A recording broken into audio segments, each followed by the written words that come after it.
اعوذ باللہ من الشیطان الرجیم بسم اللہ الرحمن الرحیم مثل الذین حملوا التوراة ثم لم يحملوها كمثل الحمار يحمل أسفارا بئس مثل القوم الذین كذبوا بآیات اللہ واللہ لا يهدي القوم الظالمین قل يا أيها الذين هادوا إن زعمتم أنكم أولياء لله من دون الناس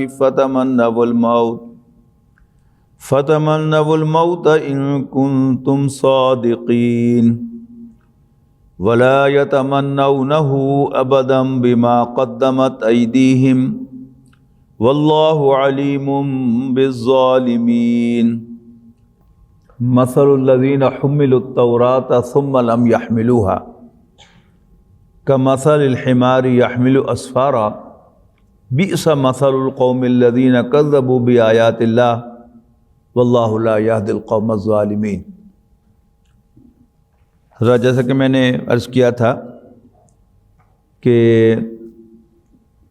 نبی اکرم صلی اللہ علیہ وسلم کا مقصد بعثت سورۃ صف میں بیان ہوا، اور نبی اکرم صلی اللہ علیہ وسلم نے اس مقصد کو حاصل کرنے کے لیے جو بنیادی کام کیا وہ موضوع ہے سورۃ جمعہ کا۔ اس طرح سورہ صف کے بارے میں نے عرض کیا تھا کہ اس کی مرکزی آیت جس کے گرد پوری سورت گھومتی ہے وہ هو الذی ارسل رسولہ بالہدی ودین الحق لیظہرہ علی الدین کلہ ہی ہے۔ اسی طرح اس سورت کی مرکزی آیت نمبر 2 ہے هو الذی بعث فی الامیین رسولا منہم یتلو علیہم آیاتہ ویزکیہم ویعلمہم الکتاب والحکمہ وإن کانوا من قبل لفی ضلال مبین، کہ اللہ ہی تو ہے جس نے امیین میں اپنا پیغمبر مبعوث فرمایا جو انہیں اللہ کی آیات پڑھ پڑھ کر سناتا ہے، ان کا تزکیہ کرتا ہے اور انہیں کتاب و حکمت کی تعلیم دیتا ہے۔ تو یہاں سے یعنی میں نے عرض کیا تھا کہ اس میں جو چاروں چیزیں ہیں وہ قرآن مجید ہی کے گرد گھومتی ہیں، اور پھر یہی اس سورت کا مرکزی مضمون ہے۔ اب ایک مثال دے کر بنی اسرائیل سے، یہودیوں میں سے اس بات کو واضح کرنے کی کوشش کی جا رہی ہے کہ انہوں نے کتاب کو اللہ کی کتاب مان کر اس کا حق ادا نہیں کیا، گویا اس پر ظلم کیا۔ ظلم کیا ہوتا ہے؟ حق تلفی، کسی کا حق مارنا۔ 1 روپے کا حق مارنا 1 روپے کی حق تلفی ہے، اور کسی کا کروڑ روپے ہڑپ کر جانا یہ کروڑ روپے کی حق تلفی ہے۔ اسی طرح چھوٹا حق، چھوٹی زیادتی ہے، چھوٹا حق مارنا، اور بڑا حق مارنا بڑی زیادتی ہے۔ تو سب سے بڑا حق اللہ کے رسول اور اللہ کی کتاب کا ہے، اور جو اللہ کی کتاب کو مان کر اس کا حق ادا نہ کرے تو وہ بہت بڑا ظالم ہے۔ اب وہ بات یہاں پر بیان ہو رہی ہے یہودیوں کی مثال دے کر۔ مثل الذین حملوا التوراة ثم لم يحملوها، ان کی مثال، ان لوگوں کی مثال جو حامل تورات بنائے گئے، یعنی جنہیں تورات عطا کی گئی، ثم لم يحملوها، پھر اس کو انہوں نے اٹھایا ہی نہیں۔ تورات دی گئی تھی، انہوں نے مان لیا کہ یہ اللہ کا کلام ہے، یہ ہماری مقدس کتاب ہے، لیکن ثم لم يحملوها، پھر انہوں نے اس کو نہ اٹھایا، بالکل نہ اٹھایا۔ ان کی مثال کیسے ہے؟ کمثل الحمار يحمل اسفارا، تو ان کی مثال اس گدھے کی سی ہے جس پر کتابوں کا بوجھ ڈالا جاتا ہے۔ گدھے کا کام کیا ہے؟ ٹرانسپورٹیشن، کوئی بوجھ یہاں سے اٹھا کر وہاں منتقل کرنا، ادھر سے ادھر منتقل کرنا۔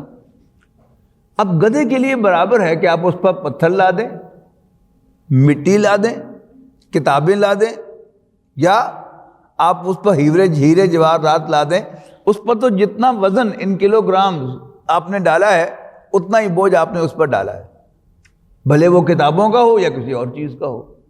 تو ان کی مثال ایسے ہی ہے کہ جیسے کسی گدھے پر اگر کتابوں کا بوجھ ڈال دیا جائے، لاد دیا جائے، تو اس کا کام کیا ہے کہ یہاں سے یہاں ٹرانسپورٹ کر دینا۔ گدھا کتاب کو پڑھ نہیں سکتا، زیادہ اس کے لیے برابر ہے کہ کوئی بھی بوجھ ہو، کتاب یا کوئی اور، it's all the same for it. ہاں، اس کو اگر فرق پڑے گا تو وہ کسی ایسے بوجھ سے پڑے گا کہ جس کا اگر کلو گرام میں اس کا ویٹ زیادہ ہو، یا فرض کیجئے کوئی ایسی چیز لا دی گئی ہے کہ اگر بارش ہو جائے، گیلی ہو جائے تو اس کا وزن بہت زیادہ بڑھ جائے تو اس کے لیے پرابلم ہوگا۔ لیکن کتاب یا کوئی اور وزن، اس سے اس کو کوئی فرق نہیں پڑتا۔ کیوں؟ اس نے کتاب سے فائدہ نہیں اٹھانا۔ اب یہودیوں کو تورات عطا کی گئی تھی کس لیے؟ کہ وہ تورات کو پڑھیں اور اکارڈنگلی ایکٹ کریں، اس کی کمپلائنس کریں، جو کہ انہوں نے نہیں کی۔ لہذا انہوں نے کیا کیا؟ کتاب کی حق تلفی کی، کتاب کا حق ادا نہیں کیا۔ تو مثل الذین حملوا التوراۃ ثم لم یحملوها، ان لوگوں کی مثال جو حامل تورات تو بنائے گئے لیکن انہوں نے بالکل اس کو نہیں اٹھایا، ایسے ہی ہے کمثل الحمار یحمل اسفارا، کہ جیسے کوئی گدھا ہو جس پر کتابوں کا بوجھ لادا گیا ہے۔ بئس مثل القوم الذین کذبوا بآیات اللہ۔ اب ایک فتویٰ آ گیا اللہ تعالیٰ کی طرف سے ان کے اس طرز عمل پر۔ وہ فتویٰ کیا ہے کہ انہوں نے تورات کو جھٹلا دیا۔ حالانکہ آپ کو کوئی یہودی ایسا نہیں ملے گا جو تورات کو اللہ کی کتاب نہ مانے، جو کتاب کی اس حیثیت کو ڈینائی کرے۔ کبھی سنا آپ نے؟ کبھی دیکھا آپ نے؟ نہیں۔ لیکن ایک فتویٰ ہے جو اس کتاب کا بھیجنے والا ان پر لگا رہا ہے کہ بئس مثل الذین کذبوا بآیات اللہ، بہت بری مثال ہے ان لوگوں کی جنہوں نے اللہ کی آیات کو جھٹلا دیا، اس کی تکذیب کی، اور پھر اس کے بعد سزا ہے ان کی واللہ لا یہدی القوم الظالمین۔ اور ایسے زیادتی کرنے والوں کو، ایسے ظالموں کو اللہ کبھی راہ یاب نہیں کرتا، ان کو راستہ نہیں دکھاتا۔ اچھا، اب یہ قرآن مجید کن پر نازل ہوا؟ یہودیوں پر تو نازل نہیں ہوا، مجھ پر، آپ پر نازل ہوا، پوری نوع انسانی کی ہدایت کے لیے نازل ہوا۔ تو لیکن ہم کون ہیں؟ ہم اسے اون کرتے ہیں۔ یعنی جو کافر ہیں وہ تو اسے اللہ کا کلام مانتے ہی نہیں ہیں، لیکن ہم اسے اون کرتے ہیں، بڑی عزت سے اس کو یہاں سے اٹھا کر ادھر رکھتے ہیں۔ لیکن اگر ہم بھی اس کا حق ادا نہیں کریں گے تو پھر کیا ہوگا؟ ہم بھی اسی کیٹیگری کے اندر شامل ہو جائیں گے۔ اب ثم لم یحملوها، انہوں نے اس کو نہ اٹھایا، یعنی میں نے عرض کیا نا، اس کا حق ادا نہ کیا۔ اب قرآن مجید کا حق کیا ہے؟ سب سے پہلا حق قرآن مجید کا یاد رکھیے گا، قرآن مجید کو دل کی گہرائی سے اللہ کا کلام ماننا۔ نو ڈاؤٹ یہ مقدس ہے، لیکن یہ معروف معنوں میں کوئی مقدس کتاب نہیں ہے۔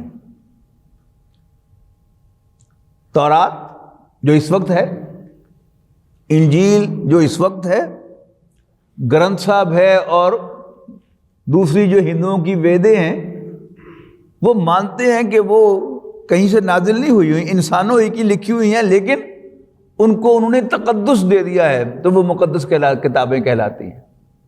لیکن ہمارا تو یہ ایمان ہے کہ یہ اللہ کا نازل کیا ہوا کلام ہے، جو نبی اکرم صلی اللہ علیہ وسلم پر نازل ہوا، اور مم و ان،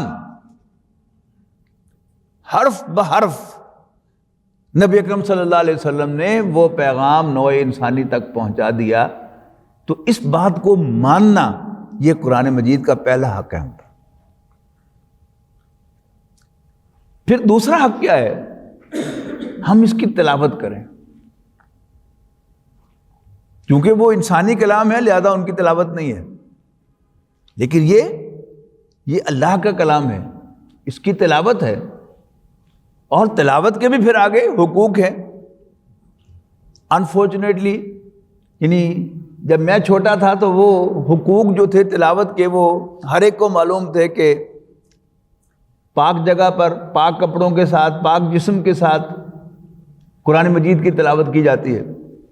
اب اس کو چیلنج کر دیا گیا ہے کہ اس کے لیے پاک ہونا ضروری نہیں ہے، وضو ہونا ضروری نہیں ہے. وہ پنجابی کہتے ہیں جنہ گڑ پاؤ گے اتنا میٹھا ہوئے گا. لیکن اگر ہم واقعی قرآن مجید سے ہدایت حاصل کرنا چاہتے ہیں تو اس کو ذرا اونچا رکھیں گے اپنے آپ سے، تو پھر وہ علم جو ہے وہ ہماری طرف فلو کرے گا. لیکن ہم اگر اس کو اپنے سے نیچے کر دیں گے کہ کوئی بات نہیں میں ناپاک ہوں تو پھر کیا، تو پھر اس کی ساری برکتیں جو ہیں ان سے ہم محروم ہو جائیں گے.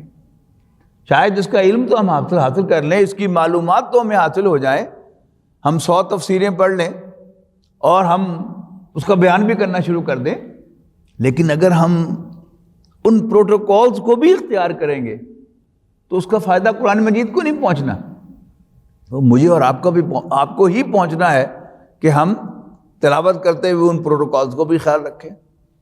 پھر یہ کہ تلاوت کا ایک تقاضا یہ ہے کہ اس کا ہم میں سے ہر شخص کے دل میں اس کا ایک نصاب ہو کہ میں نے یہ تلاوت کرنی ہے، اور یہ انسان کو راہ راست پر رکھنے میں بہت مدد دیتا ہے. مجھے یاد ہے کہ جب میں پڑھتا تھا BDS میں تو میرے والد صاحب کا جب بھی خط آتا تھا مجھے تو اس میں 2 باتوں کی تاکید ہوتی تھی، نماز اور تلاوت. الحمدللہ اس کا مجھ پر اثر بھی ہوا کہ میں نماز کی باقاعدگی کی، اور تلاوت ربع پارہ جو ہے وہ ہر روز میں لازماً تلاوت کرتا تھا. تو اللہ کے فضل و کرم سے میں ہاسٹل میں رہتے ہوئے بھی والدین سے دور بے راہ رو نہیں ہوا. میں سمجھتا ہوں کہ وہ برکت ہے ان 2 چیزوں کی، نماز باجماعت اور قرآن مجید کی تلاوت. اس کو ضرور اہتمام کریں، یعنی قرآن مجید کی تلاوت کو ایٹ لیجر نہ کریں، اس کو ایک پابندی اور ایک ذمہ داری کر کے کریں. طے کر لے آپ نے 2 رکوع تلاوت کرنے ہیں، ربع تلاوت کرنا ہے، آدھا پارہ تلاوت کرنا ہے. اللہ تعالیٰ ہمت دے تو روز کا 1 سپارہ تلاوت کریں. میں نے تو اپنی آسانی کے لیے اس کو چاند کی تاریخوں کے ساتھ جو ہے وہ جوڑ لیا ہوا ہے کہ جو چاند کی تاریخ ہو وہی سپارہ جو ہے وہ میرے ذمے ہوتا ہے، اور مہینہ جو ہے وہ 29 کا بھی ہوتا ہے، 30 کا بھی ہوتا ہے. تو میں 28 کو ہی تقریباً جو ہے 1 سپارہ اور آگے کر کے تو مکمل کر دیتا ہوں. اگر آج رات چاند نظر آ جائے تو پھر میں پیچھے نہ رہ جاؤں. تو الحمدللہ کئی سال سے اب میں اس کی باقاعدگی جو ہے وہ کر رہا ہوں. لیکن اس کو ایک دم سے آپ نہ کریں. بے شک پہلے اگر آپ بالکل تلاوت نہیں کرتے تو 2 رکوع ذہن میں طے کر لیں. اب تھوڑا کرتے ہیں تو ربع کر لیں، ربع ہے تو آدھا کر لیں، لیکن ضرور کریں. آپ اپنی زندگی میں اس سے ایک تبدیلی محسوس کریں گے کہ آپ بڑے اہتمام کے ساتھ آپ وضو کر رہے ہیں، پھر آپ جو ہیں وہ اہتمام کے ساتھ قرآن مجید کی بیٹھ کر تلاوت کر رہے ہیں. اگر آپ حافظ قرآن ہیں تو پھر نماز کے اندر اس تلاوت کو آپ کریں گے تو انشاءاللہ اس سے آپ کا حفظ بھی پکا ہو جائے گا، ایک اضافی فائدہ ہوگا. تو تلاوت کرنا. تیسرا حق قرآن مجید کا یہ ہے کہ ہم اسے سمجھیں. نامہ میرے نام، یہ میرے اور آپ کے نام ہمارے رب کا خط ہے جو اس نے لکھا ہے. اور کوئی آرڈر جو ہے وہ انتظامیہ کی طرف سے آئے اور کوئی اس میں ایک لفظ بھی آپ کو سمجھ میں نہ آئے تو آپ ساتھ والے سے پوچھیں گے ایدا کی مطلب. اور اللہ کا کلام ہمارے سامنے آئے اور ہم اس کے لیے کوئی تردد نہ کریں اس کو سمجھنے کے لیے، تو پھر یہ بھی کیا ہے؟ حق تلفی ہے. پھر سمجھنے کے بھی آبے پھر کئی لیولز ہیں. بنیادی طور پر 2 لیول جو ہے وہ اپنے ذہن میں رکھیے گا. ایک قرآن مجید سے تذکر ہے، قرآن مجید سے نصیحت حاصل کرنا. دوسرا قرآن مجید میں تدبر ہے. تذکر کیا ہے؟ کہ قرآن مجید پڑھتے ہوئے انسان کو نصیحت مل رہی ہو، اس کی ڈائریکشن سیدھی ہو رہی ہو کہ ادھر جانا ہے، پھر ادھر مڑنے لگے پھر قرآن مجید سیدھا کر دے آپ کو، پھر آپ ادھر مڑنے لگے پھر قرآن مجید آپ کو سیدھا کر دے. مثال کے طور پر قرآن مجید کے ہر صفحے پر آخرت کا تذکرہ ہوتا ہے. تو قرآن مجید پڑھتے ہوئے اگر ہر صفحے پر ہمیں یاد آئے کہ مرنا ہے اور ادھر پیش ہونا ہے، مرنا ہے اور ادھر پیش ہونا ہے، تو اس سے زیادہ فائدہ کیا ہو سکتا ہے؟ ٹھیک ہے نا. اسی طرح یعنی تھوڑی سی آپ کو قرآن مجید کی سمجھ ہو، اس کے لیے ضروری ہے کہ ظاہر ہے یاد رکھیے گا ترجمہ پڑھنا قرآن پڑھنا نہیں ہے، اس پہ تو کوئی شک نہیں آپ کو ہونا چاہیے. قرآن مجید اللہ کا کلام ہے اور ترجمے سارے جو ہیں وہ انسانوں کے کلام ہیں. They can not match the قرآن. تو اصل جو قرآن مجید کا ٹیکسٹ ہے اس کی تلاوت کرنا، اور اتنا ہی پھر عربی جو ہے اس کو سیکھنے کی کوشش کرنا کہ کم سے کم پڑھتے ہوئے یہ پتہ چل جائے کہ بات کیا ہو رہی ہے. یہاں اللہ تعالیٰ اپنی صفات بیان کر رہا ہے، یا آخرت کا تذکرہ ہے، یا نبی کریم صلی اللہ علیہ وسلم کا تذکرہ ہے، یا پچھلے رسولوں کے واقعات ہیں. یہ قرآن مجید کی 4-5 بنیادی مضامین ہیں جو ریپیٹ ہو رہے ہیں. یا مدنی صورتوں میں سیرت النبی کا بیان ہوتا ہے، یہ غزوہ بدر کا بیان ہو رہا ہے، یہ غزوہ احد کا بیان ہو رہا ہے، یہ غزوہ خندق کا بیان ہے، یہ صلح حدیبیہ کا بیان ہے. یہ اتنا سا آپ کو پتہ چلتا رہے تو قرآن مجید کو اس حد تک سمجھنا. باقی جہاں تک تدبر کا تعلق ہے اس کے لیے بہت زیادہ محنت کی ضرورت ہے. اس کے لیے تو پھر آپ کو وقف کرنا پڑے گا اپنے آپ کو. پھر عربی زبان ہے وہ گہرائی کے ساتھ سمجھنا، پھر منطق کو پڑھنا، پھر سیرت کو پڑھنا، پھر ساری احادیث کو پڑھنا، اور پھر جا کر آپ اس قابل شاید ہو جائیں گے. میں بھی ان میں شامل ہوں کہ کوئی میں باقاعدہ اس پر کوئی تحقیقی کام کر سکوں، اس پر کوئی تفسیر لکھ سکوں. میں بھی کوئی مفسر نہیں ہوں. میں بھی صرف وہ جو تذکیر کا کام کرتا ہوں، تو قرآن مجید کے حوالے سے جو نصیحت ہے وہ میں اپنے مخاطبین کو کنوے کرتا ہوں. میرا تدبر کا دعویٰ نہیں ہے، مفسر ہونے کا دعویٰ نہیں ہے. ٹھیک ہے جی. تو ان 3 کے بعد پھر چوتھا ہے اس پر عمل کرنا. اس کے بھی 2 درجے ہیں. پہلا درجہ ہے اپنی ذاتی زندگی میں اس کے مطابق عمل کرنا. اس میں میں یہ وضاحت کر دوں کہ جہاں تک اعمال کا تعلق ہے، احکام کا تعلق ہے، قرآن مجید 4 سورسز میں سے ایک سورس ہے. احکام کے سورسز کیا ہیں؟ قرآن مجید، سنت رسول صلی اللہ علیہ وسلم، اجماع صحابہ، اور اس کے بعد اجتہاد. مجتہد، میں بھی مجتہد نہیں ہوں، اور آپ کو بھی میں یہی مشورہ دوں گا کہ مجتہد بننے کی قرآن مجید میں کوشش نہ کریں. اجتہاد جن لوگوں نے کیا ہے، یا جو اجتہاد کے اہل ہیں، ان کے جو ایفرٹ ہے، جو محنت ہے، اس سے آپ فائدہ اٹھائیں. باقی ہدایت کے لیے قرآن مجید کی تلاوت کرتے رہیں تاکہ آپ کا رخ جو ہے وہ سیدھا رہے اللہ کی طرف، اللہ کے رسول کی طرف اور آخرت کی طرف. لیکن دوسرا درجہ جو ہے وہ کیا ہے؟ اجتماعی سطح پر قرآن مجید کی احکام کو نافذ کرنا. اچھا، یہ جو ہے اب انڈیویجول کا کام نہیں ہے، یہ اجتماعی کام ہے. اب اگر قرآن مجید کے احکام یا دین کے احکام نافذ ہیں تو اللہ کا شکر ادا کیجیے، اور اگر نافذ نہیں ہے تو پھر میری آپ کی یہ ذمہ داری ہے کہ ہم اولاً اس سرزمین پر پاکستان میں اور پھر پوری دنیا میں اللہ کے احکام کو نافذ کرنے کے لیے جدوجہد کریں. اور 5واں حق قرآن مجید کا یہ ہے کہ ہم اس کے مبلغ بنیں. اس لیے کہ میں جس قرآن کو مانتا ہوں، آپ جس قرآن کو مانتے ہیں، وہ صرف میرے لیے نہیں، آپ کے لیے نہیں، پوری نوع انسانی کے لیے نازل ہوا ہے. تو ہمارے اندر یہ تڑپ، یہ خواہش ہونی چاہیے کہ آپ اس کلام کو پوری نوع انسانی تک پہنچا دیں. نبی اکرم صلی اللہ علیہ وسلم کو یہ ذمہ داری جو ہے اس پر کتنا احساس تھا کہ نبی اکرم صلی اللہ علیہ وسلم نے آخری خطبے میں جہاں دین کی موٹی موٹی تعلیمات یاد کرائیں اور پھر ایک سوال کیا، الا هل بلغت، یہ بتاؤ میں نے پہنچا دیا کہ نہیں پہنچا دیا؟ صحابہ نے جواب دیا، انا نشہد انک قد بلغت وادیت ونصحت. اللہ کے رسول، ہم گواہ ہیں کہ آپ نے حق تبلیغ ادا کر دیا، حق امانت ادا کر دیا، حق خیرخواہی ادا کر دیا. بہت بڑا مجمع تھا، آپ اونٹنی پر سوار تھے، پھر آپ دائیں مڑے، الا هل بلغت، وہی سوال کیا، پھر وہی جوابات ملے کہ ہم گواہی دیتے ہیں کہ آپ نے حق تبلیغ ادا کر دیا، حق امانت ادا کر دیا، حق خیرخواہی ادا کر دیا. پھر آپ بائیں مڑے، الا هل بلغت. ہم بھی سوچیں کہ کیا جہاں جہاں تک میری آواز پہنچتی ہے، آپ کی آواز پہنچتی ہے، تو کیا آپ اللہ کی اس امانت کو وہاں تک پہنچا رہے ہیں کہ نہیں پہنچا رہے؟ اگر جیسے صحابہ نے گواہی دے دی تھی، آپ کا گرد و پیش گواہی دے، میرا گرد و پیش گواہی دے کہ ہاں یہ امانت ہمیں ڈیلیور کر رہا ہے، تو اللہ کا شکر ادا کروں.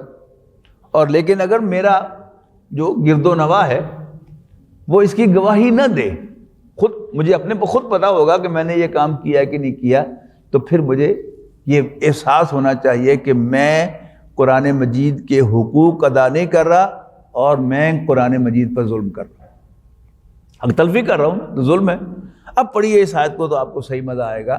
مثل الذین حملوا التوراۃ ثم لم یحملوها، ان لوگوں کی مثال جو حامل تورات تو بنائے گئے لیکن انہوں نے اس کو بالکل نہیں اٹھایا، اس کی ذمہ داری قبول نہیں کی. کمثل الحمار یحمل اسفارا، ان کی مثال اس گدھے کی سی ہے جس پر کتابوں کا بوجھ لادا جاتا ہے. تو اگر کوئی گدھا اچھلے کودے نہ بوجھ اٹھا کر اور کوئی نقصان نہ کرے، کوئی چیز گرائے نہ، تو وہ کیا ہے؟ وہ اپنی ذمہ داری ادا کر رہا ہے، وہ کتابیں ہوں یا پتھر ہوں یا کوئی اور چیز ہو. لیکن جب کسی مسلمان امت پر کتاب اتاری جائے، جیسے پہلے ہم سے یہودی تھے، مسلمان امت تھے، وہ امین تھے اللہ کی کتاب کے، اس کو یہ کتاب دی جائے اور پھر وہ بڑے ادب اور احترام کے ساتھ بغیر کسی نقصان کیے اس کتاب کو ایک کتاب جگہ سے دوسری جگہ منتقل کر دے، جیسے ہم کرتے ہیں کہ بڑے احترام کے ساتھ ہم قرآن مجید کو ایک جگہ سے دوسری جگہ لے کے جاتے ہیں، اس کو جزدان میں رکھتے ہیں، اس کو دروازے کے اوپر اونچی جگہ پر رکھتے ہیں، تو ہم ٹرانسپورٹیشن تو ٹھیک کر رہے ہیں، لیکن یہ کلام جس کام کے لیے نازل ہوا تھا وہ کام ہم نہیں کر رہے، تو ہم کیا ہیں؟ ہم ظالم ہیں. واللہ لا یہدی القوم الظالمین، اور اللہ ایسے ظالموں کو ہدایت نہیں دیتا. اللہ تعالی ہمیں ان میں شامل نہ فرمائے بلکہ ہمیں قرآن مجید کے حقوق ادا کرنے کی توفیق عطا فرمائے. اس کے بعد پھر انہی یہودیوں کو ایک اور بات جو ہے وہ کہی گئی ہے پھر ہمیں سنانے کے لیے. وہ کیا ہے؟ قل یا ایھا الذین ھادوا ان زعمتم انکم اولیاء للہ من دون الناس فتمنوا الموت ان کنتم صادقین. کہو اے یہودیو، اگر تمہیں غلط فہمی ہے، زوم کہتے ہیں غلط فہمی کو، خیال کو، اگر تمہیں غلط فہمی ہے کہ تم لوگوں کے مقابلے میں اللہ کے بڑے چہیتے اور پیارے ہو، جیسے آج ہمیں بھی زوم ہے نا کہ we are favourite people of اللہ، اور اللہ تعالیٰ جو ہے وہ ہمیں تو جہنم میں ڈالا ہی نہیں اس نے. حالانکہ ہمیں سے ہی ہم سورہ حدید میں پڑھ کے آئے ہیں کہ جو نفاق کے مرض میں مبتلا ہو جائیں گے تو کلمہ گو ہونے کے باوجود وہ جہنم کا ایندھن بنیں گے. لیکن ہمیں تو صرف یہ زوم ہے کہ کیونکہ ہم نے کلمہ پڑھ لیا لہذا منافق وہ بھی ہوگا، وہ بھی منافق، وہ بھی منافق، میں پکا مومن ہوں. تو قل یا ایھا الذین ھادوا، کہو اے یہودیو، ان کنتم ان زعمتم انکم اولیاء للہ، اگر تمہیں زوم ہے کہ تم اللہ کے بڑے چہیتے اور پیارے ہو، فتمنوا الموت ان کنتم صادقین، تو پھر موت کی تمنا کرو اگر تم واقعی اپنے اس خیال میں، اپنے اس کلیم میں سچے ہو. یعنی اللہ کے پیارے ہو تو تمہیں اللہ سے ملنے کی خواہش ہونی چاہیے نا. حال تمہارا کیا ہے؟ یہ پہلے پارے میں ہم پڑھ کے آئے ہیں نا کہ ان میں سے ہر شخص ہزار سالہ زندگی چاہتا ہے اور کلیم یہ کر رہا ہے کہ میں اللہ کا بڑا پیارا ہوں. تو اگر تمہیں زوم ہے، غلط فہمی ہے کہ تم اللہ کے پیارے ہو، تو اپنا ٹیسٹ کر لو. فتمنوا الموت ان کنتم صادقین، تو پھر اگر تم سچے ہو تو موت کی تمنا کرو. ولا یتمنونہ ابدا، اور یہ کبھی موت کی تمنا نہیں کریں گے، بما قدمت ایدیہم، اس کے ہوتے ہوئے جو انہوں نے آگے بھیجا ہے. یعنی ہر شخص کو ہمیں سے معلوم ہے نا کہ اس نے آگے کیا بھیجا ہوا ہے. جس نے آگے اچھا بھیجا ہوا ہے، یعنی یوں سمجھیے کہ اس کے پاس جس ملک میں وہ جا رہا ہے وہاں اس کا بینک بیلنس ہے تو اسے کوئی فکر نہیں. لیکن جو خالی جیب ہے اور وہ کسی طرف جا رہا ہے تو اس کو تو پریشانی ہونی چاہیے نا، میں کیا کروں گا وہاں جا کے. تو بما قدمت ایدیہم، جو انہوں نے ان کے ہاتھوں نے آگے بھیجا ہے اس کے ہوتے ہوئے یہ کبھی موت کی تمنا نہیں کریں گے. واللہ علیم بالظالمین، اور اللہ تعالیٰ ان ظالموں کو خوب جانتا ہے۔ اس کے بعد پھر ایک کیٹیگوریکل سٹیٹمنٹ آئی ہے، قل ان الموت الذی تفرون منہ، اے نبی کھول کر کہہ دو، واضح کر دو، دو ٹوک کہہ دو، ان الموت الذی تفرون منہ، یقیناً وہ موت جس سے تم دور بھاگتے ہو، فَإِنَّهُ مُلَاقِيكُمْ، تو وہ لازماً تم سے ملنے والی ہے۔ یعنی میں جتنا مرضی دور بھاگ لوں، موت نے تو آ کے مجھے دبوچ لینا ہے۔ کب میرا موت کا وقت کیا ہے وہ مجھے معلوم نہیں ہے، نہ آپ کو معلوم ہے، لیکن ہم میں سے کوئی شخص یقین کے ساتھ نہیں کہہ سکتا کہ اب جس جگہ وہ بیٹھا ہے یہاں سے اٹھے گا۔ کوئی یقین کے ساتھ نہیں کہہ سکتا کہ وہ اس مسجد سے باہر نکلے گا، کوئی یقین سے نہیں کہہ سکتا کہ وہ اس مل سے باہر بھی جائے گا، کوئی یقین سے نہیں کہہ سکتا کہ اسے کل کا دن چڑھے گا، کوئی یقین سے نہیں کہہ سکتا کہ اگلا سال جو ہے اسے دیکھنا نصیب ہوگا۔ باقی وہ 10 سال کی بات اور 20 سال اور 50 سال کی بات تو بہت دور کی بات ہے، اگلی مومنٹ کا پتہ نہیں ہے۔ وہ جو سورہ لقمان کے آخر میں ہم پڑھ کر آئے ہیں کہ لا تدری نفس ماذا تکسب غدا، کوئی نہیں جانتا کہ وہ کل کیا کرے گا۔ وما تدری نفس بأی ارض تموت، پہلے بھی ماں تھا، ما تدری نفس ماذا تکسب غدا، کوئی نہیں جانتا کہ وہ کل کیا کرے گا۔ وما تدری نفس بأی ارض تموت، اور کوئی نہیں جانتا کہ وہ کہاں مرے گا۔ اس کی موت مسجد میں واقع ہوگی، آفس میں واقع ہوگی، گھر میں واقع ہوگی، بازار میں واقع ہوگی، یا فضا میں ہوگی، یا سمندر میں ہوگی، نو بڈی نوز، اللہ ہی کو معلوم ہے صرف۔ تو پھر اکڑ کیڑی گل دی؟ ہمیں سے ہر شخص اپنے آپ کو بڑا فن خان سمجھتا ہے، لیکن حیثیت اس کی کیا ہے؟ اس کو اگلے مومنٹ کا پتہ نہیں ہے کہ وہ اگلے مومنٹ زندہ ہوگا کہ نہیں ہوگا۔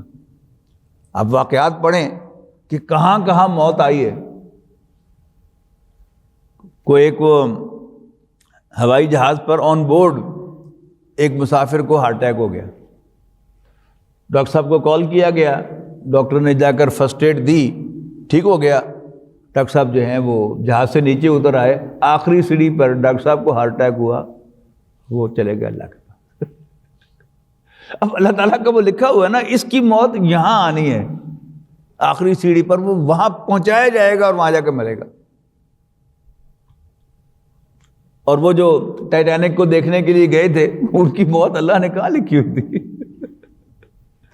تو جہاں موت لکھی ہے وہیں آنی ہے، اور جب لکھی ہے اسی وقت آنی ہے۔ قل ان الموت الذی تفرون منہ فإنہ ملاقیکم، وہ تو تمہیں آ کر ملنے والی ہے۔ ثم تردون الی عالم الغیب والشہادہ، پھر تم لوٹائے جاؤ گے اس ہستی کی طرف جو چھپی اور کھلی باتوں کا جاننے والی ہے۔ فَيُنَبِّئُكُم بِمَا كُنتُمْ تَعْمَلُونَ، پھر وہ تمہیں جتلا دے گا کہ تم کیا کچھ کرتے رہے ہو۔ یا ایھا الذین آمنوا، اے ایمان والو، اذا نودی للصلاۃ من یوم الجمعۃ فاسعوا الی ذکر اللہ۔ اچھا، آپ سوچ رہے ہوں گے کہ یہ میں نے کہا کہ یہ پوری صورت قرآن مجید کے گرد گھومتی ہے، تو یہ بیچ میں جمعہ کہاں سے آ گیا؟ جمعہ کیا ہے؟ اسی قرآن پاک کی تعلیم کا جو ڈیوائن پروگرام ہے، چھوٹوں کے لیے نہیں۔ ہم یہ سمجھتے ہیں کہ شاید جب بھی قرآن مجید کی تعلیم کا خیال آئے گا ہمیں، تو ہمارے ذہن میں کیا آئے گا؟ بچوں کو ناظرہ پڑھانا یا حفظ کرانا یا تجوید پڑھانا۔ لیکن قرآن مجید اولاً کس کے لیے نازل ہوا؟ یہ ایڈلٹس کے لیے نازل ہوا ہے، بالغوں کو بھی نازل ہوا ہے۔ نبی اکرم صلی اللہ علیہ وسلم نے قرآن مجید کس کو پڑھایا؟ بالغوں کو پڑھایا۔ اور جمعہ کیا ہے؟ یعنی ایک اجتماعی پروگرام دے دیا گیا کہ باقی دنوں میں تم کام کاج میں مصروف رہتے ہو، تمہاری مصروفیات ہوتی ہیں، ہفتے میں ایک دن ایسا کر لو کہ تم سب بڑے اہتمام کے ساتھ، وہ اہتمام کا ذکر میں اب کروں گا، بڑے اہتمام کے ساتھ مسجد میں اکٹھے ہو جاؤ، اور پھر کوئی نائب رسول صلی اللہ علیہ وسلم تمہیں قرآن مجید کی آیات سنائے اور تمہیں وعظ و نصیحت کرے۔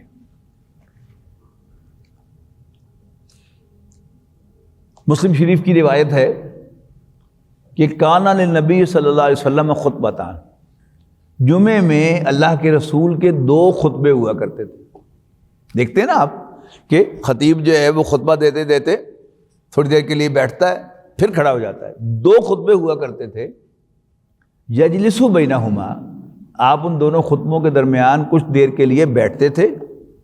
یقرأ القرآن و یذکر الناس، اور ان خطبوں میں آپ قرآن مجید پڑھتے تھے اور لوگوں کو نصیحت کرتے تھے۔ نبی اکرم صلی اللہ علیہ وسلم کے خطبات قرآن مجید پر مشتمل ہوتے تھے۔ کوئی بھی موقع ہو، خطبہ نکاح ہو، خطبہ موت ہو، تو نبی اکرم صلی اللہ علیہ وسلم قرآن مجید کی تلاوت کر کے لوگوں کو نصیحت کرتے تھے۔ صرف فرق یہ ہے کہ صحابہ کرام کے سامنے جب آپ قرآن مجید کی آیات پڑھتے تھے تو ان کو ترجمہ اس کا سمجھ میں آ جاتا تھا، لہذا ترجمے کی ضرورت نہیں، اور اب ضرورت اس بات کی ہے کہ خطیب جو ہے وہ آیات بھی سنائے اور ساتھ ترجمہ بھی کرے اور تھوڑی سی وضاحت بھی کرے، اور اس میں جو مین چیز ہونی چاہیے وہ واضح و نصیحت ہونی چاہیے۔ اب اس میں سارے موضوعات ڈسکس کیے جا سکتے ہیں، لیکن مین جو پہلو ہے واضح و نصیحت کا ہونا چاہیے ود ریفرنس ٹو دا قرآن۔ اب واضح و نصیحت کے اور بھی طریقے ہو سکتے ہیں، کوئی کہانیاں سنا کر بھی واضح کیا جا سکتا ہے، بالکل ٹھیک ہے۔ پھر اور کوئی موضوعات لے کر ان سے نصیحت کی جا سکتی ہے، لیکن بیسٹ نصیحت قرآن مجید سے ہے۔ اور نبی اکرم صلی اللہ علیہ وسلم کے سارے واعظ، آپ کے سارے خطبات قرآن مجید کی آیات پر مشتمل ہوتے تھے۔ ایک صحابی فرماتے ہیں کہ نبی اکرم صلی اللہ علیہ وسلم ہر جمعے کے خطبے میں سورۃ قاف سنایا کرتے تھے۔ 26ویں پارے کی سورت ہے نا، سورۃ قاف، یہ سنایا کرتے تھے، اور آپ سے سن سن کر ہی مجھے وہ سورت یاد ہو گئی۔ اچھا، اب سورۃ قاف کا آپ مطالعہ کیجئے، ساری جتنی بھی مکی صورتیں ہیں، پورا مکی قرآن، اس کا خلاصہ اس ایک سورت کے اندر موجود ہے۔ قاف والقرآن المجید، قاف قرآن مجید کی قسم ہے۔ بل عجبوا ان جاءهم منذر منهم وقال الکافرون ھذا شیء عجیب، لیکن کافروں کو تعجب ہے کہ ایک خبردار کرنے والا انہی میں سے آ گیا ہے، اور کہتے ہیں کہ یہ بڑی عجیب بات ہے، جب ہم مر جائیں گے، مٹی ہو جائیں گے، کیا پھر اٹھائے جائیں گے؟ بڑی عجیب بات یہ کر رہے ہیں، ایسا ممکن ہی نہیں۔ پھر افلم ينظروا الى السماء فوقهم، ہاں یہ بات جو اس میں فرمائی کہ یہ کہتے ہیں کہ مرنے کے بعد کیسے زندہ ہوگا، ہمیں خوب معلوم ہے کہ زمین ان کے جسم سے کیا کھاتی ہے، ہمارے کمپیوٹر میں درج ہے، ہم ایک حکم دیں گے زمین کو وہ واپس کر دے گی اور مردہ پھر نکل کے کھڑا ہو جائے گا۔ پھر اللہ تعالیٰ کی نشانیاں، انہوں نے آسمان کی طرف نہیں دیکھا، کیسے ہم نے اس کو اٹھایا اور زمین کو، اور کیسے اس میں اگائے، اور کیسے ہم آسمان سے پانی نازل کرتے ہیں اور زمین کو زندہ کرتے ہیں، کذالک الخروج، ایسے ہی ان کا بھی نکلنا ہوگا زمین میں سے۔ پھر جو پچھلے رسولوں کے واقعات، کذبت قبلہم قوم نوح واصحاب الرس، پچھلی قوموں کا ذکر کر دیا، ان سے پہلے مکے والوں سے پہلے بھی فلاں فلاں قوموں نے انکار کیا تھا، اور پھر ان کا انجام کیا ہوا تھا۔ اس کے بعد پھر فرمایا کہ یہ بل کذبوا بالحق لما جاءہم، اصل میں جب حق ان کے پاس آیا ہے، اس کو ڈرانا چاہتے ہیں، تو واضح و نصیحت، یعنی مدنی صورتوں میں تو سیرت النبی کا بیان ہے، غزوہ احد کا بیان، غزوہ خندق کا بیان، غزوہ احد سورۃ آل عمران میں، غزوہ بدر سورہ انفال میں، غزوہ خندق سورہ احزاب میں، صلح حدیبیہ سورۃ فتح میں۔ لیکن مکی صورتوں میں یہ ہدایت کے مضامین ہیں، جھنجھوڑنے والے، ہلانے والے، آخرت کی طرف متوجہ کرنے والے، اللہ تعالیٰ کی ذات کی طرف متوجہ کرنے والے، قرآن مجید کی حقانیت کو دل میں بٹھانے والے۔ تو یہ وعظ و نصیحت، پھر اس کے لیے کیا اہتمام کرنے کا نبی اکرم صلی اللہ علیہ وسلم نے حکم دیا کہ یہاں حکم آیا کہ یا ایھا الذین آمنوا اذا نودی للصلاۃ من یوم الجمعۃ فاسعوا الی ذکر اللہ، اے ایمان والو جب جمعے کے دن تمہیں نماز کے لیے بلایا جائے تو فاسعوا الی ذکر اللہ، تو اللہ کی نصیحت کو سننے کے لیے لپکو۔ ذکر کے دو معنی ہیں، لفظی معنی ذکر کیا ہے؟ یاد۔ اب اللہ کی یاد تو عام نمازوں میں بھی ہوتی ہے نا، فجر کی نماز سے لے کر عشاء کی نماز تک کیا کرتے ہیں آپ؟ اللہ کا ذکر ہی کرتے ہیں نا، سبحان ربی اللہ، سبحان ربی العظیم، اللہ اکبر۔ واٹ از اسپیشل اباؤٹ جمعہ؟ جمعے میں وہ جو 4 رکعتیں ہیں ظہر کی، ان میں سے 2 نکال کر 2 خطبے دے دیے گئے، اور ان میں کیا ہے؟ ابھی میں آپ کو حدیث سنا چکا کہ نبی اکرم صلی اللہ علیہ وسلم کے 2 خطبے ہوتے تھے، ان کے درمیان بیٹھتے تھے اور یقرأ القرآن ویذکر الناس، قرآن پڑھتے تھے اور لوگوں کو نصیحت کرتے تھے۔ تو نبی اکرم صلی اللہ علیہ وسلم نے کیا ایڈ فرمایا؟ ذہن میں رکھیے گا کہ ہمارے جو ابتدائی دور ہے اسلام کا، وہ بڑا قسمہ پرسی کا دور ہے۔ اللہ تعالیٰ نے ہمیں جو معاشی آسانیاں عطا کی ہیں وہ اس وقت نہیں تھی۔ تو آپ نے فرمایا کہ جمعے کے دن غسل کیا کرو تاکہ باقی جو تمہارے لوگ ہیں ان کو تمہارے پسینے کی بدبو نہ آئے۔ کیا تمہارے لیے ایسا ممکن ہے کہ تم ایک جوڑا جمعے کے لیے خاص کر لو کہ نہا دھو کر وہ جوڑا پہن کر آیا کرو؟ پھر مزید کہا کہ خوشبو بھی لگا لیا کرو۔ پھر ترغیب دلائی کہ جلدی آؤ مسجد میں جمعے کے روز، کہ جو شخص پہلی ساعت میں، پہلی گھڑی میں مسجد پہنچتا ہے جمعے کی نماز کے لیے، اس کو اونٹ کی قربانی کا ثواب ملتا ہے۔ جو دوسری ساعت میں آتا ہے اس کو گائے کی قربانی کا ثواب ملتا ہے۔ جو تیسری ساعت میں آتا ہے اس کو دمبے کی قربانی کا ثواب ملتا ہے، اور جو چوتھی ساعت میں آتا ہے اس کو مرغی کی قربانی کا ثواب ملتا ہے، اور جو 5ویں ساعت میں آتا ہے اسے انڈے کی قربانی کا ثواب ملتا ہے۔ اب دیکھیے اتنے اہتمام کے ساتھ رسول اللہ صلی اللہ علیہ وسلم تاکید فرما رہے ہیں کہ جلدی آؤ، جلدی آؤ، جلدی آؤ مسجد میں۔ پھر فرمایا کہ جب اذان ہو جاتی ہے، دوسری اذان مراد ہے، اور امام خطبہ دینے کے لیے کھڑا ہو جاتا ہے، تو پھر جو مسجد کے دروازے پر فرشتے حاضری لگا رہے ہوتے ہیں وہ بھی اپنے رجسٹر بند کر کر خطبے کی طرف متوجہ ہو جاتے ہیں۔ وَيَسْتَمِعُونَ الذِّکْرَ، اور اس نصیحت کو سنتے ہیں۔ یہودیوں کو بھی اصل میں پہلے جمعے، ایک حضرت عبداللہ ابن عباس کی ایک روایت ہے اس کے مطابق کہ یہودیوں کو بھی پہلے جمعے کا دن دیا گیا تھا، اور اسی انداز سے دیا گیا تھا کہ جب بلایا جائے تو مسجد میں پہنچو، اور جب نماز ہو جائے تو پھر منتشر ہو جاؤ۔ لیکن انہوں نے کیا کیا؟ حسب عادت انہوں نے موسیٰ علیہ السلام سے تقاضا کیا کہ نہیں، جمعہ نہیں، ہفتہ۔ تو اللہ تعالیٰ نے کہا کہ ٹھیک ہے، if day of your choice then time is of our choice، ٹھیک ہے ہفتہ کر لو، لیکن پھر ہفتہ پورا دن تم کوئی دنیاوی کاروبار نہیں کر سکو۔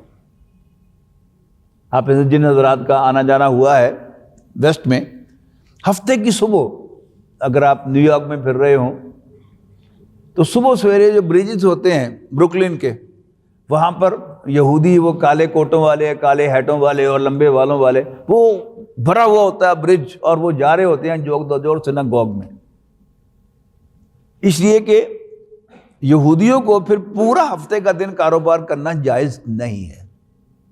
لیکن وہ جو ان کی جو ال نیچر ہے اس کے مطابق وہ کاروبار بند نہیں کرتے، لیکن یہودی جو پریکٹس یہودی ہے وہ ہفتے کے دن دکان پر نہیں جاتا، لیکن اس کی دکان کھلی ہوتی ہے اور اس کے ملازمین وہاں پر کام کر رہے ہوتے ہیں۔ جبکہ جمعے کے دن میں ہمارے لیے جو فتویٰ ہے وہ کیا ہے؟ وذر البیع، کاروبار چھوڑ دو، سودا بیچنا چھوڑ دو۔ تو باقی نمازوں میں تو حکم یہ ہے کہ نماز باجماعت آپ پر واجب ہے، نماز فرض ہے، نماز باجماعت مرد پر واجب ہے۔ تو اگر 4 آدمی ہیں دکان پر، کوئی اس مسجد میں نماز پڑھ لے، کوئی اس مسجد میں پڑھ لے، کوئی اس مسجد میں پڑھ لے، آپ کو بڑی ویرائٹی مل جاتی ہے۔ لیکن جمعے کے دن دکان بند کرنا یہ کیا ہے؟ یہ فرض ہے۔ یہاں تک کہ فتویٰ یہاں تک بھی ہے کہ ایک مسلمان پر فیکٹری بند کرنا جو ہے وہ بھی لازم ہے اس وقت پر، کہ سب لوگ جو ہیں وہ پہنچے مسجد میں اور خطبہ سنیں اور وعظ و نصیحت جو ہے وہ حاصل کریں۔ اب چونکہ مسلمانوں کو پھر اوریجنل حکم آ گیا نا کہ اذان سے لے کر نماز کے ختم ہونے تک تمہارا یہ کاروبار بند کرنا ضروری ہے، اس کے بعد منتشر ہو جاؤ زمین پر اور اللہ کا رزق تلاش کرو۔ تو فرمایا فَإِذَا قُضِيَتِ الصَّلَاةُ، ہاں پہلے وہ آیت کا ترجمہ پڑھ لیں۔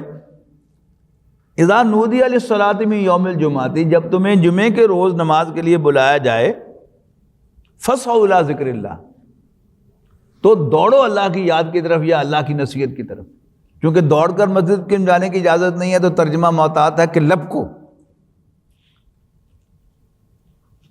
وذروا البیع، اور سودا بیچنا کاروبار چھوڑ دو۔ ذالکم خیر لکم ان کنتم تعلمون، یہ تمہارے لیے بہتر ہے اگر تم سمجھو۔ فاذا قضیت الصلاۃ،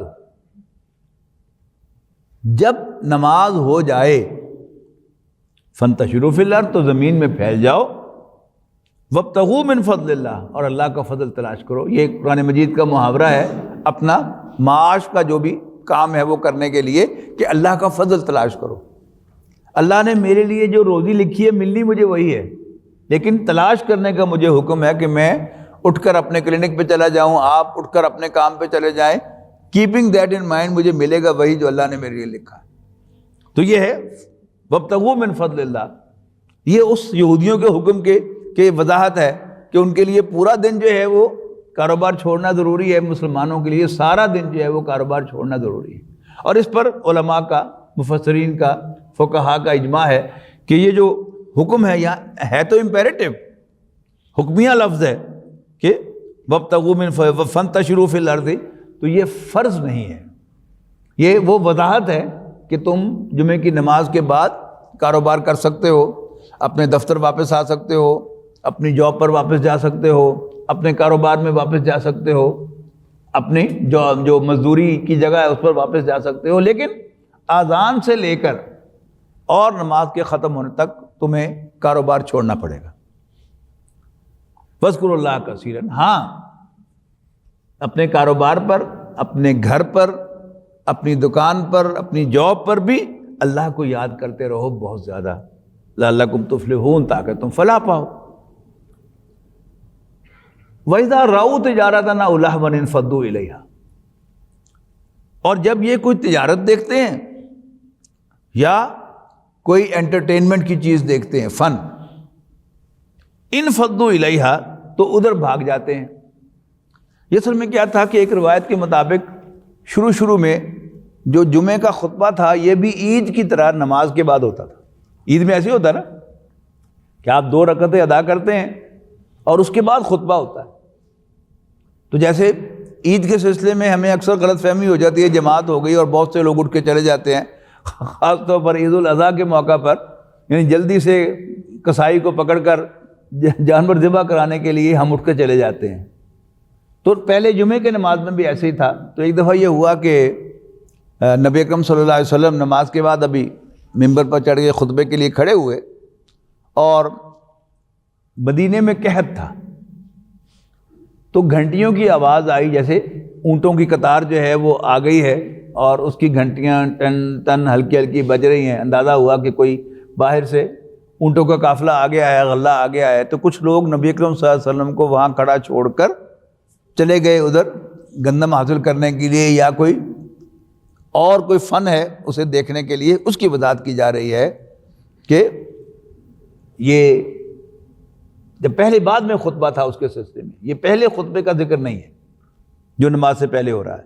وَإِذَا رَأَوْا تِجَارَةً أَوْ لَهْوًا انفضوا إِلَيْهَا، تو جب یہ کوئی تجارت دیکھتے ہیں یا کوئی فن دیکھتے ہیں انفضوا الیہا تو اس کی طرف چلے جاتے ہیں، وترکوک قائما اور تمہیں یعنی نبی کریم صلی اللہ علیہ وسلم سے کہا جا رہا ہے آپ کو کھڑا چھوڑ دیتے ہیں ممبر پر۔ قل ما عند اللہ خیر من اللہو ومن التجارہ، اے نبی انہیں کہہ دو، انہیں بتا دو، ان پر واضح کر دو کہ جو کچھ اللہ کے پاس ہے وہ بہتر ہے من اللہو تماشے سے، انٹرٹینمنٹ سے، ومن التجارہ اور تجارت سے، واللہ خیر الرازقین اور اللہ بہترین عطا فرمانے والا ہے۔ رزق کی ایکچوئل معنی ہی عطا کرنا ہے، لیکن چونکہ یہ محاورہ عام طور پر یعنی وابتغوا من فضل اللہ ہے، اللہ کے فضل کو تلاش کرو، تو پھر اب وہ رزق جو ہے وہ کھانے پینے کی چیزوں کے لیے اس کا استعمال ہونا شروع ہو گیا، لیکن اصل میں کیا ہے؟ اللہ تعالیٰ کی دین۔ تو واللہ خیر الرازقین، اللہ تعالیٰ بہترین عطا فرمانے والا ہے، بہترین دینے والا ہے۔ بارک اللہ لی و لکم فی القرآن العظیم ونفعنی و ایاکم بالآیات و ذکر الحکیم۔ بہت شکریہ۔